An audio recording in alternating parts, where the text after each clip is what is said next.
I get revolutionaries on this side, I guess. All right, Mike. I guess it'll be another month or so. I might as well drink this and let go.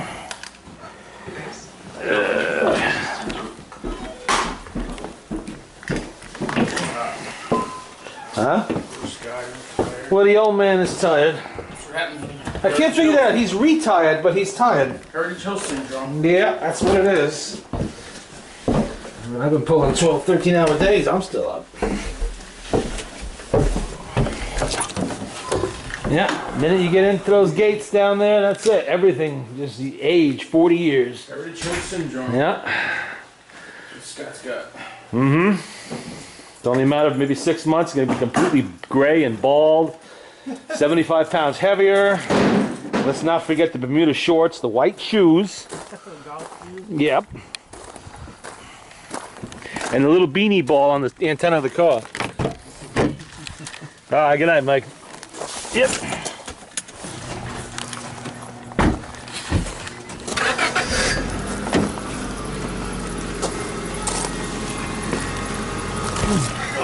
All that money. Man. Just to find a little bit of it. It's a handful of it. Handful of it, but like $1 million. I don't know, but a lot. Just to find that much.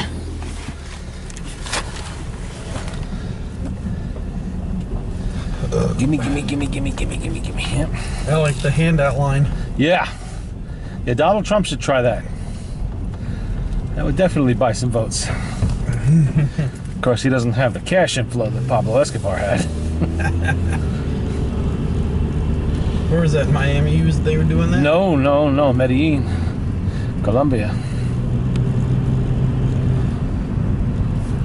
No, Pablo Escobar was not running for office in Miami. Although he might have gotten elected there, he was not running there. Who finally got him? We did? Yeah, us and the Colombians. It went through his head. You know, he tried to rule the Colombian government. I think in 03, right? 03, 04 rings a bell. Yeah, probably. It had to be somewhere around there. But he really got out. He was, you know, assassinating high-ranking government officials. He went after Colombia's attorney general, I think it was. The man was supposed to have been on a commercial airliner. So he crashed. He brought the commercial airline down, killed everybody on board to try to get that guy. He wasn't even on the plane. And that was kind of the last straw, I think. They went after him for real then.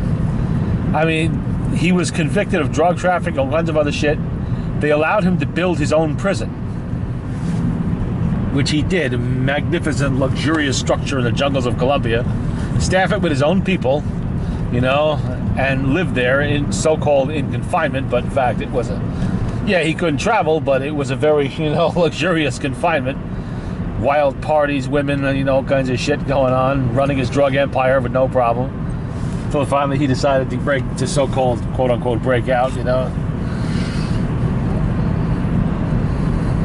Well, yeah, it was a big deal.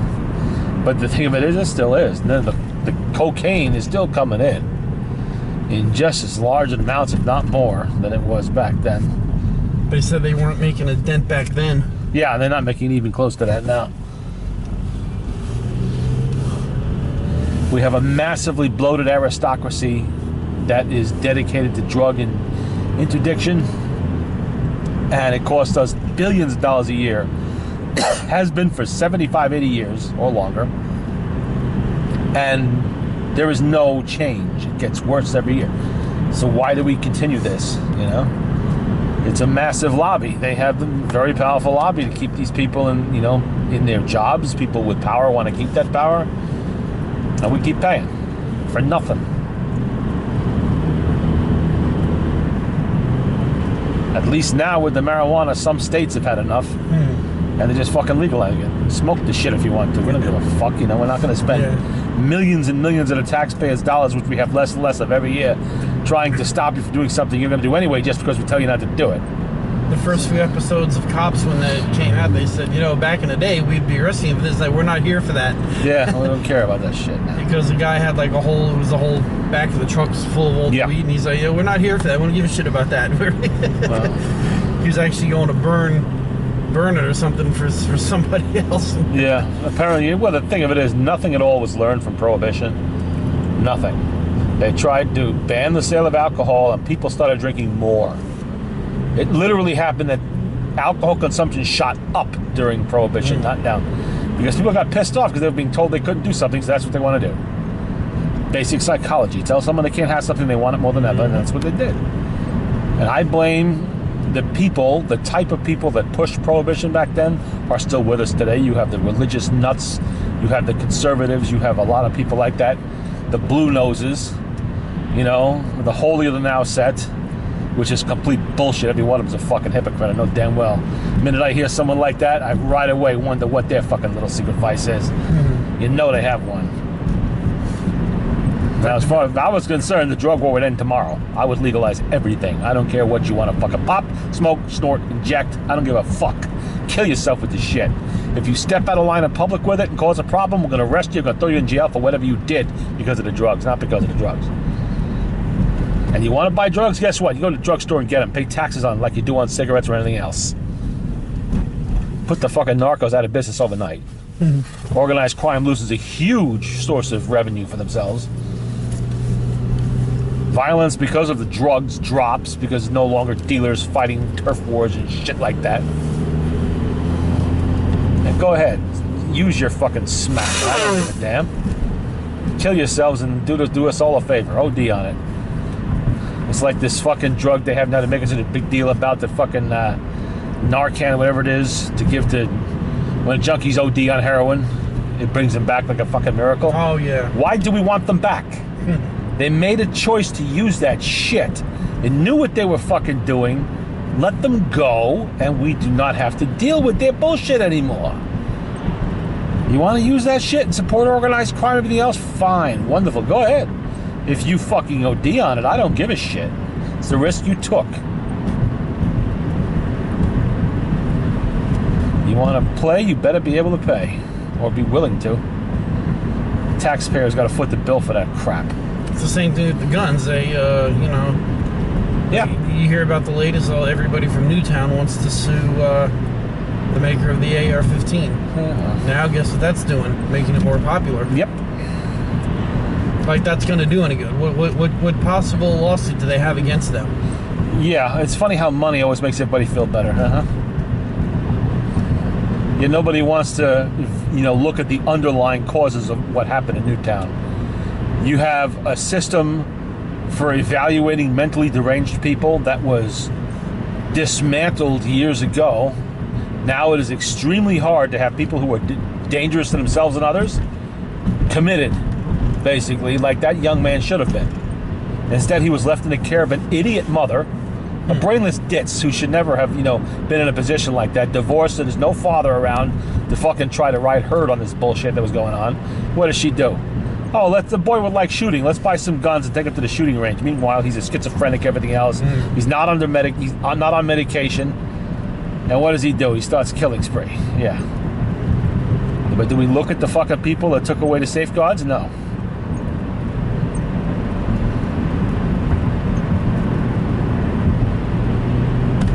And of course, do we look at the school district that failed to protect the children? Where was there an armed security guard on that campus? We've had school shootings before. Other countries have had deliberate terrorist attacks on schools. We are in the middle of a terrorist war with ISIS, with Al-Qaeda. We have schools from one end of this country to the other with a couple of police officers or nobody at all guarding them. Ripe targets. You want to hurt somebody, you kill their kids. That's how it's done. That's how the fucking terrorists get, been trying in Israel for years to do that shit. So the Israelis armed up the fucking schools and hardened them. Was that done in Newtown, Connecticut? No. In a world with so many threats, a bunch of little children were left in the care of some women and old people, basically, with no protection at all when the devil came calling. That could have just as easily been an ISIS operative with a bomb or a machine gun or whatever going in there and doing the same thing.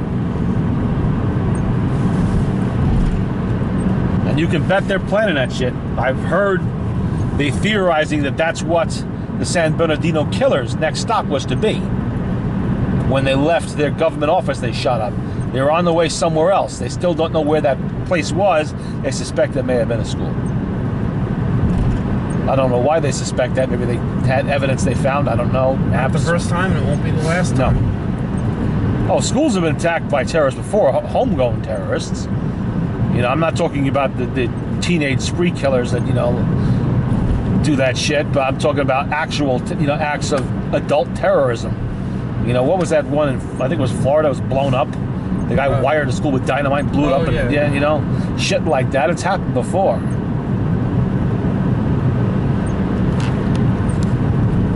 But no, let's go after a gun manufacturer. Yeah, that's a good idea. That's bullshit.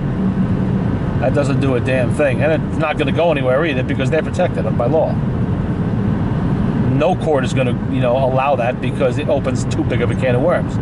Okay, now are the auto manufacturers going to be liable to be sued because people get killed by drunk drivers with cars every year? Same thing. Yeah. You know? What about the makers of forks? How many people stab themselves some part of their body with a fork every year because they're eating too fast or whatever? Do we fucking, you know, go after fork manufacturers next?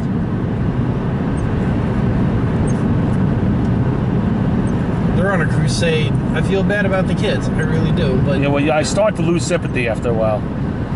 You know, when they start this kind of bullshit. You know, you want to attack my rights because you couldn't control a nut job in your midst, and you failed to protect your fucking children in a world full of threats. So you want to go after my rights? Fuck you. My family fought and died for this fucking country and the rights I have now. I'm not going to give them up that fucking easy. You want to do something about the Newtown massacre? Harden the fucking schools.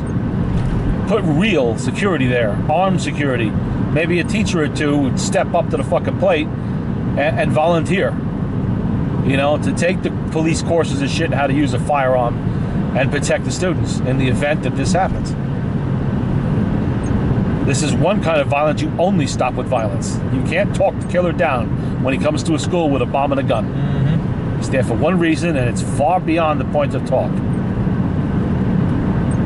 That's another big argument Jane got into with Ed. She's like, well, that's not a good idea. And I'm like, Jane is an addle-brained old woman sliding into dementia and probably Alzheimer's disease.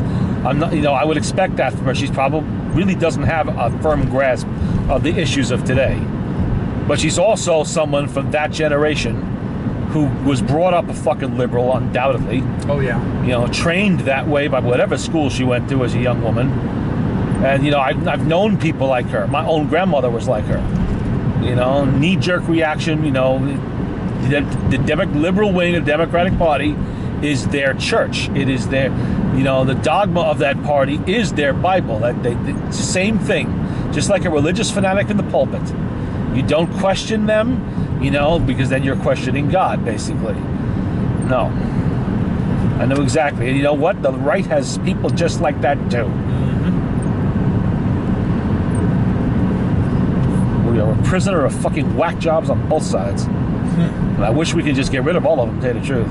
Unfortunately, the problem is our government was never designed originally to be ruled by political parties, and that's exactly what our government is ruled by. Political parties, not by the people. By the powerful interests in those parties. How's it look so far for Trump this week? I really haven't been paying attention. I go 3-4 days without watching it. She follows I go longer than that. For like 16 hours straight. You know, I know people say, "Oh, Trump's going to do this, Trump's going to do that." And you know what? Yeah, he probably will try, but he's not going to get anywhere because the rest of the fucking government is not going to change with him. He's still going to have to deal with a fucking Congress that's, you know, blocked with political parties and their bullshit. So he'll try, but it's not going to change.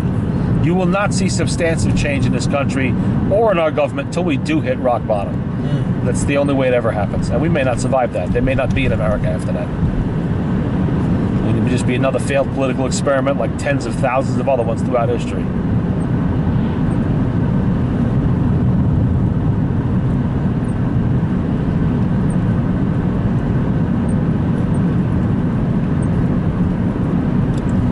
I just hope she don't get in. Probably will. She stands a very good chance of getting in because people are stupid. They're desperate for someone else to fucking solve their problems. Now, she's not going to be able to do that any more than Barack Obama could.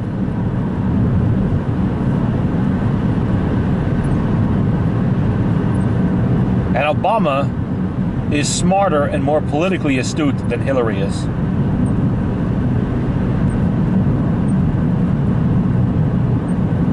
That's not saying much.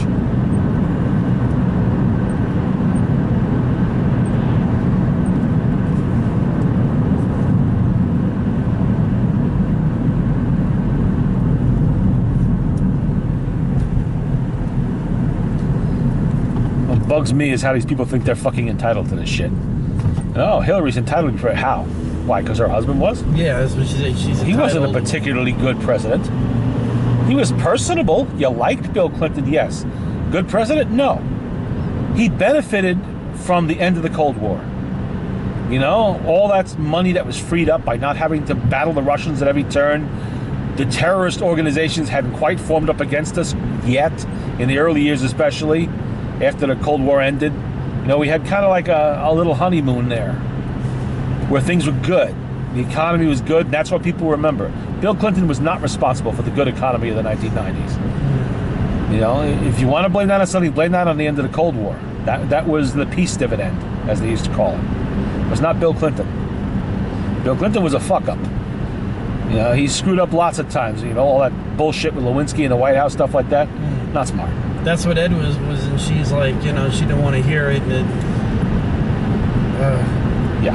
and at the end of this, she's like, that's what then she said, I don't know if she said that jokingly or she really meant it, that she was blaming her chest pain over arguing with the Gateway and Ed, and I'm like, yeah, well, Yeah. Okay.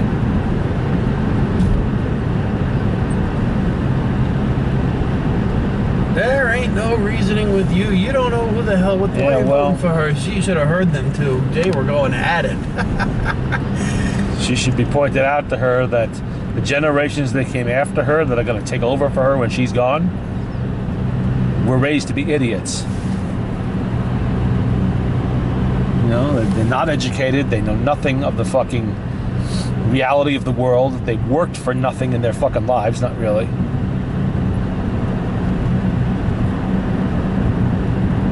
That's their legacy.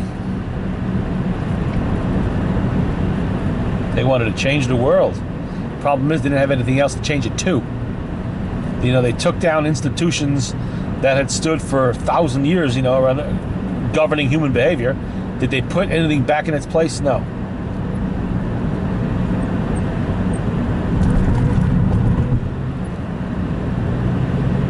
And they started the experimentation with socialism, which is a failed experiment that they keep trying to push over and over and over again. How many times do you have to see it fail before you fucking understand that it goes against human nature? It's gonna fail.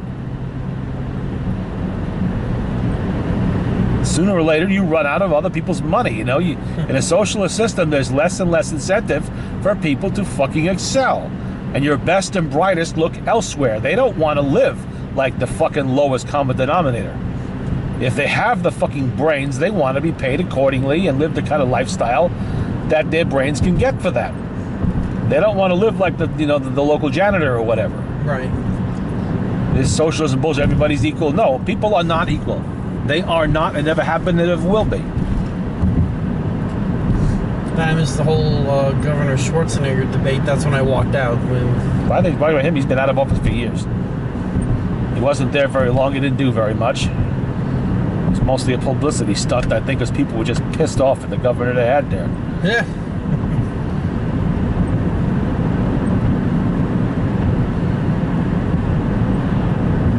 How could they? That's the Trump symptom, you know, be the same way. Yeah, everybody thought Arnold was somehow going to haul their fucking asses out of the fire. How? You have a state that's billions of dollars in debt, hemorrhaging fucking money because of their socialist policies. How do you expect an actor, Arnold Schwarzenegger by himself basically, to haul that mess out of the fire? Where's he going to get the money? Who's going to give it to him? What, his personal fortune? You know, he doesn't have the money to cover that. What's he going to do? And the same thing with Trump. What is he going to do? You know, he will try to fix what he can, but in the end, there's not a whole lot he can do. People have to do it, and, you know. But at least there's a better shot if he's in there than if she gets in. Oh, yeah. I give him 50-50. Yeah, pretty much. I was saying that 3, 4, 5 months ago, 50-50. That's what it's probably going to boil down to. I don't think Donald Trump ever expected it to get this far. Yeah? I think he went in like he did the last time, just to shake things up a little bit. He figured to be out of there early on. That would be that. He had a little fun. I don't think he realized that people would take him seriously this time. Apparently, he's got the popular vote. Yes, he underestimated how angry people are.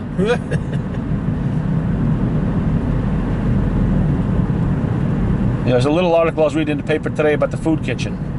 They were thanking some kid for making a website of it, but there's a couple sentences in there about how today they have, I think, 50 or 90 more families on their rolls receiving food support than they did in 2009 during the worst days of the recession, when the recession hit the hardest, right after the housing bubble burst and all that shit.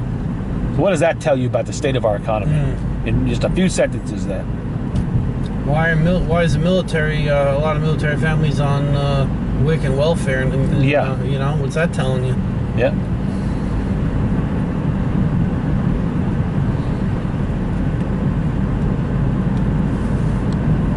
Well, the big problem is we need to go back to the old days, where if you were in the military, you were not allowed to be married unless you were an officer, and then you had to have permission from your senior officer. This kept people who could not afford a family from starting one when they were still in uniform. Because how do they support them? It becomes or what happens when they go to war, or are transferred overseas for some reason, shit like that. You don't get paid much, a lot better than you did back in the day, but that's one thing. And in many parts of the country, it's not enough to support a family. Not if you're an enlisted grade. And officers, would have a tough time of it too if they're lower grade. Mm-hmm. Like when I first went in, I thought, some officer making all the money in the world, and Oh, no. Believe you me, I was like, Not a junior officer. Nope. And officers have more expenses than average enlisted. They're supplying their own uniforms, their own decorations, their own every damn thing. Food and everything else. Got your perks, but it comes with, everything comes with a price.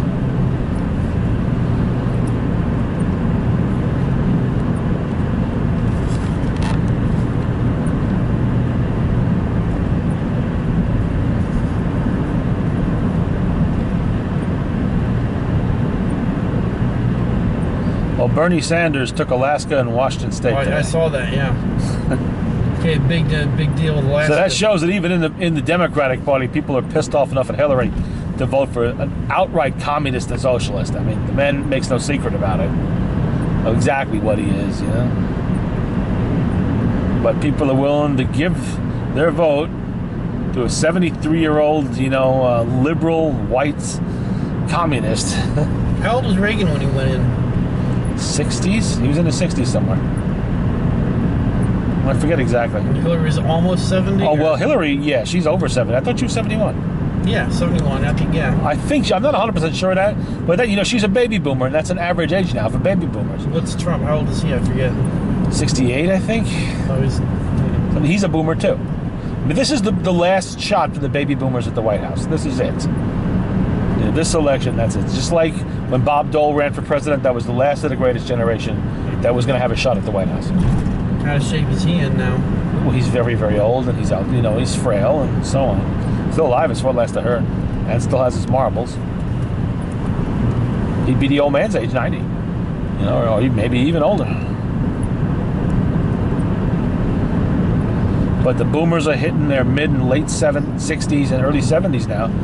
And then, that's it. That political generation is going to move off the field, and then it's our generation.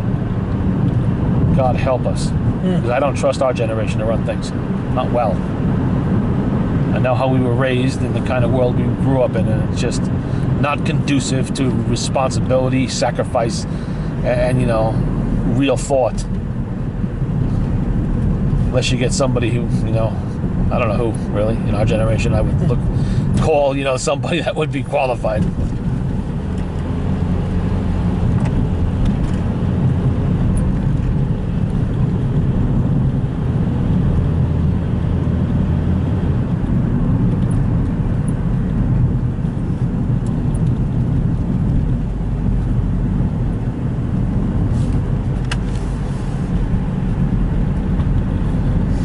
said, I can't wait for November.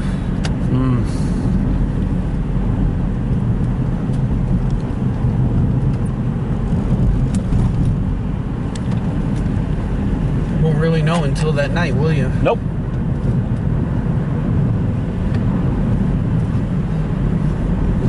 Well, you never know what kind of upsets might suddenly come along. Hillary could get indicted. Unlikely, but it could happen, I suppose. Which would make Bernie Sanders a de facto Democratic candidate, which makes either Ted Cruz or Donald Trump the president. Whichever one of them ends up winning the Republican primaries. Because the general election, Bernie Sanders does not get elected president. That doesn't happen. It wouldn't matter if Grandpa Munster was on the other side, you know?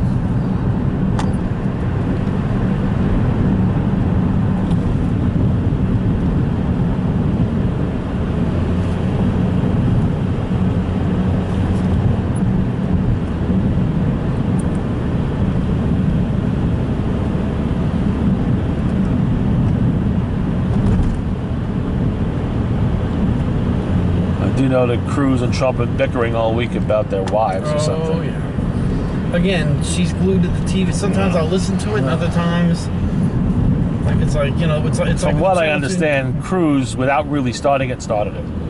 He knew there was going to be a TV advertisement on in Mormon country about Trump's wife's GQ cover where she was naked. She wasn't showing anything anywhere, but you know.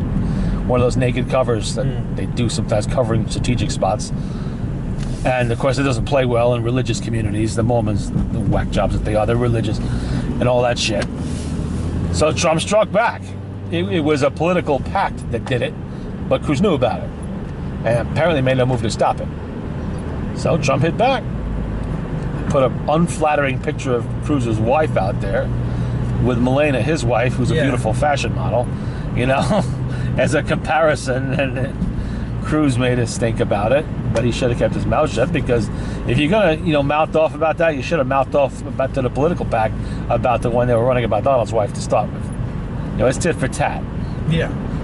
Your wife wouldn't be getting hammered if you hadn't allowed someone else to hammer your opponent's wife.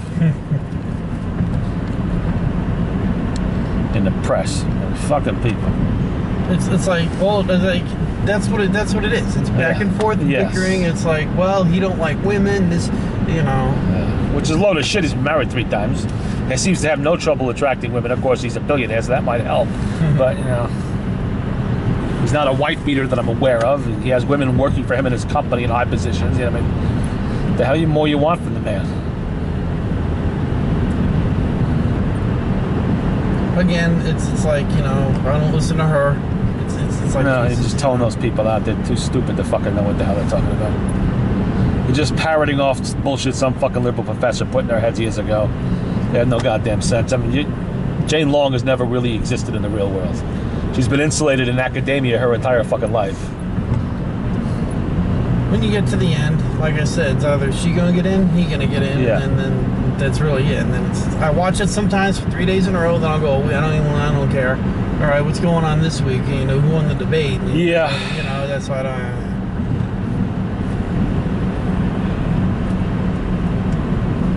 Well, they're not debating anymore that I'm aware of. That's over with. Unless Trump or Cruz debates Clinton or Sanders, you know, that would be again, I don't follow it. I don't know. Once each party has its candidate, and we're forced to choose one or the other. Yeah. When does that happen? A month or so, I think.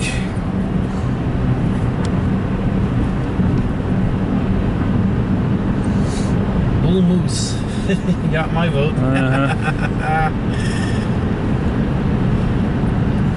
Well, all that did was ensure that Wilson ended up in the White House.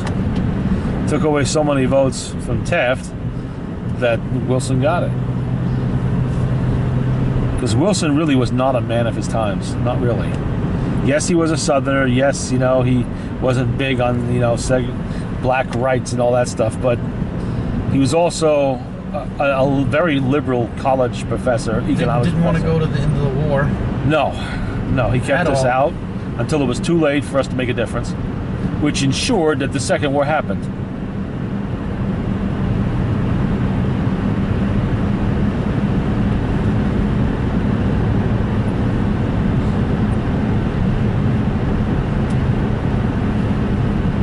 if TR had stayed out of the 1912 race, it's very possible Taft might have got in there.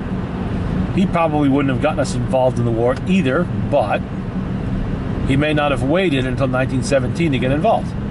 We had provocation before 17. God knows we did. You know, the Germans were sabotaging shit right here in American soil. They blew up a munitions depot right there in fucking New York. Big dock, yep. Damaging the Statue of Liberty. That alone should have put us in war with them. American citizens on the Lusitania, yes, it was carrying munitions, but still, you know, it was American munitions and American citizens. The Zimmerman telegram promising Mexico a chunk of of the Southwest if they help Germany in a war against America. It was one thing after another. By late 15, early 1916, we should have been at war with Germany. But Wilson held out to the very last that he couldn't keep us out anymore. I mean, it was in enough time to just barely win the fucking war against Germany. And what really got us involved in that war had nothing to do with the Zimmerman telegram, had nothing to do with Lusitania or anything else the Germans did. What it had to do with was American banking interests that had loaned billions of dollars to French and English concerns over there, the governments of France and England. Now, if the Allies had lost the war, those debts would have gone unpaid, and our economy would have fucking collapsed. Absolutely flattened. Because our industry in this country was providing war material to the Allies at a tremendous rate. A lot of it on credit. Which they were eventually paid for after the war was over, but, you know, if the Allies had lost, we'd have been fucked. That's what really pushed us to the war. That was the force that Wilson absolutely could not fucking withstand.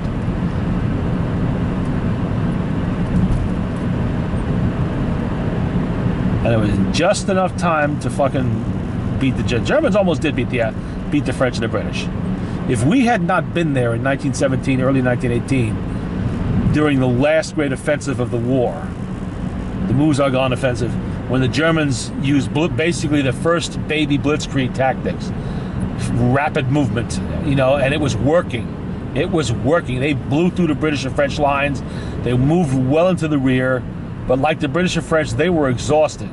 Their troops were exhausted, they were out of supplies, and they ran smack into a wall of fresh new Americans, and they could not fucking fight that. Eventually, we hammered them back in and started pushing them back to Germany, and then that's when they sued for peace. They had no choice.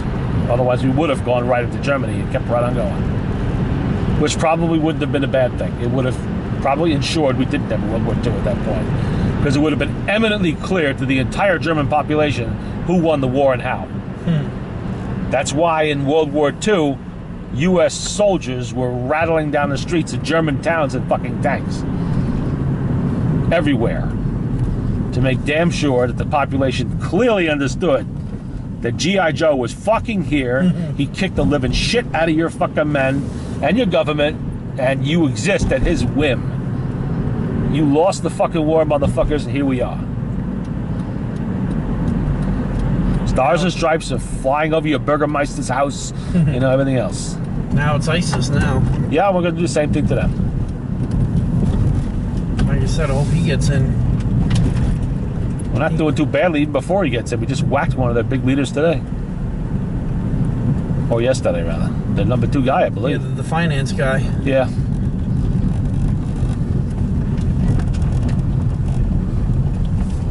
You gotta remember that ISIS is not a government. They're a loose association of fucking religious fanatics who have banded together to fight us. You know, they're not organized like a government. They don't have the experience of a government, the finances, everything else. Their finances are all stolen. They don't have an economy to speak of, you know, all that shit. They're still a threat, though. Yeah, they're a criminal organization is what they are. They're a tremendous threat because they're religious fanatics who are willing to kill themselves to achieve their goals. Like the Japanese kamikaze pilots that we had to deal with in World War II. Same shit. Watch that rock. I'm not going to go all the way in. No. I meant the one little one that was on the road out here. No, don't go all the way in there, because then you will hit those 3 rocks there now. All right, Scott. I'll see you in 2 weeks, I guess. 2 weeks, yeah. Oh. Is that Tiger? Yep. Probably. He's not going to come in, but he's there. It's too warm for him now.